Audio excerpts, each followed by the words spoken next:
Despite the fact that ground hasn't even been broken on this project yet, real estate developers already have an anchor tenant. With temperatures consistently below freezing for the past week or so, it's no wonder that many of us are looking for excuses to stay inside. But not everyone is as lucky. Water board officials tell me they spend a different amount every year depending on which lines need to be updated or maintained. For example, a 6-inch line costs a lot less than a 12-inch line. It's no secret that millennials are changing the way marketing is done in a number of industries, from brick and mortar retail to cable companies. Representatives from the National Weather Service on scene here in East Smithfield today observing the damage from Monday's storm. It's not uncommon for people to share photos of their trip on social media while they're traveling, but that may not be the best idea.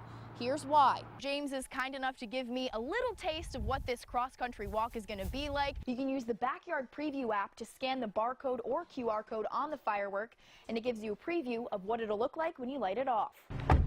Once you're actually in the car, you can share your status. That'll send the driver's photo, license plate, and location to a family member or friend in your contacts. Another big seller? Apple cider donuts. Now, officials tell me they're constantly mixing up batter and putting it into one of these 2 donut makers.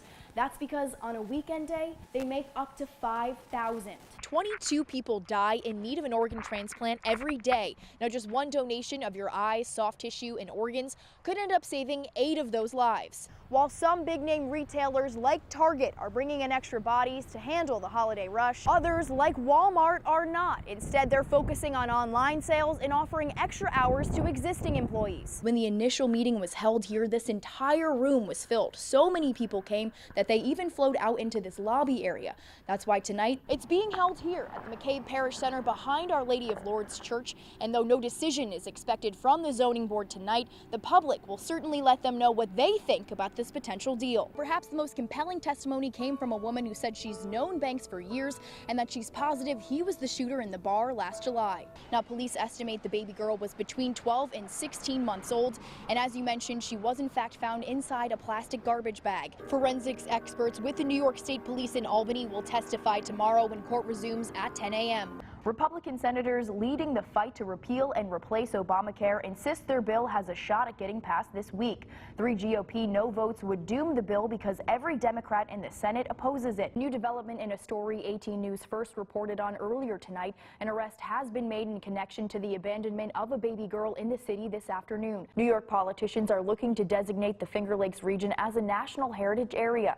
Tomorrow, Senator Kirsten Gillibrand and Congressman Tom Reed are scheduled to make the announcement. A man is in the hospital after being shot by Elmira police this morning. Officials say they tried to negotiate with the suspect for several hours before he ran off and then began shooting at officers. Let's go to 18 News reporter Gail Ong, who's live on the scene. What can you tell us, Gail? Any knock at the door always kind of just makes your heart sink a little bit. When I looked through the door and I seen the officer, I knew something was wrong, but I didn't, I didn't want it to believe. 20-year-old Malachi Norwood was working hard to get in shape so he could join the Army when he was tragically struck and killed by a train in Horsehead Sunday night. He would get up at like 5:30, 6 o'clock in the morning and go out for a jog, and a 3-mile jog or a 3-mile bike ride, and then turn around, go to the gym, and then go back out. He'd do it 2-3 times a day. Norwood's mother, Sherry, says Malachi was on his way home from his second gym session of the day when the accident happened. I had actually stopped there. I was like, do you want me to wait and give you a ride home? He's like, oh, no, I'll walk. I know a shortcut. And I didn't realize quite what he was talking about. His goal of becoming a combat medic well within reach when his life was cut short. He had 1% BMI to lose. And he had dropped like 65 pounds in 3 months. And that's like, he worked out every single day. Norwood says she had no idea how many people's lives had been impacted by Malachi. I've had people from around, the people that he used to play PlayStation, and he talked to people around the world. And I've had people from all over the place send me messages. I'm like, we've never met him, but he's touched lives. Those closest to him determined to honor his memory while still feeling the void. It leaves such an emptiness. I will do my best to honor his memory and his life. Our condolences go to Malachi's friends and family. His mother says she's hoping to get a petition going to have a sidewalk and bike lanes added to the Miracle Mile. Reporting live in the studio, Emily Burkhard, 18 News. All this week here on 18 News at 6, we're looking into the issue of addictions. We begin tonight with someone who intimately knows the power these drugs can hold on a person. 18 News reporter Emily Burkhard takes a look at the face of addiction. I've been in more than four rehabs, 10 detoxes. I've OD'd, I've been Narcan 4 times. I was a very heavy IV drug user. Tim Courbain hasn't taken drugs in 3 years, a feat he didn't believe was possible after over 3 decades of using. And I used IV heroin. I used IV heroin for over 15 years. I've used it at funerals in the bathrooms, at weddings in the bathrooms. I did whatever I had to do. Courbain says his drug use started in his teenage years. He grew up in the area and went to high school at EFA, where he played football and basketball. A seemingly perfect star athlete on the outside, but inside Courbain struggled with heavy secrets. Had experienced some things that taught me how to deny who I was, how I felt, how I really felt. I felt really isolated and alone already at that age. So when I saw adults drinking and having fun, why wouldn't I want to try it? He remembers the first time he turned to alcohol to numb his pain. Got sick the very first time, but also experienced some like relief, some escape from how I really felt.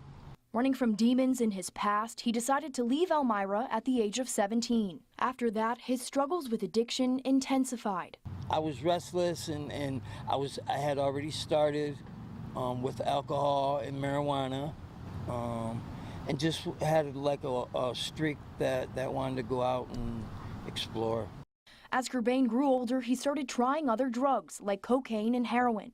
He says getting to where he is today wasn't easy. I was abstinent for periods of time. You know, things would happen, you know, trouble would come about or whatever, and I'd say, okay, we'll leave it alone, we'll stop, it's obviously a problem, and then not address any issues and not look at why, what I was running from. Even with the support of his family, Courbain struggled to stay sober.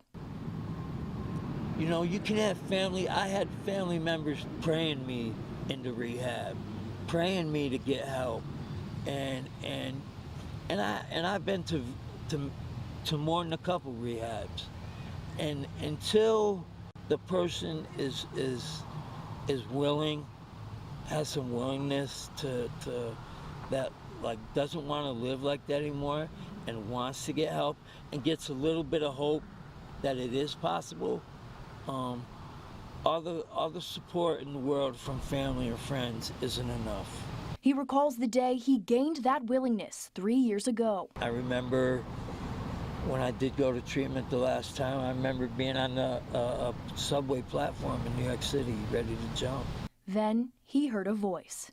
It was God. I'm not a religious person, but I am a spiritual person, and I have a God in my life that guides me, that shows me the right thing to do, the right way to live. Now, 3 years later, Courbain says he regularly speaks with recovering addicts at detox centers in Elmira, offering them words of hope. You know, I was there. I've done what you did. You're not the only one that felt that way. You're not the only one that's been through that trauma. You're not the only one that's lived on the streets or lived that lifestyle. And you get hope from that person, and you know that it's possible that just maybe,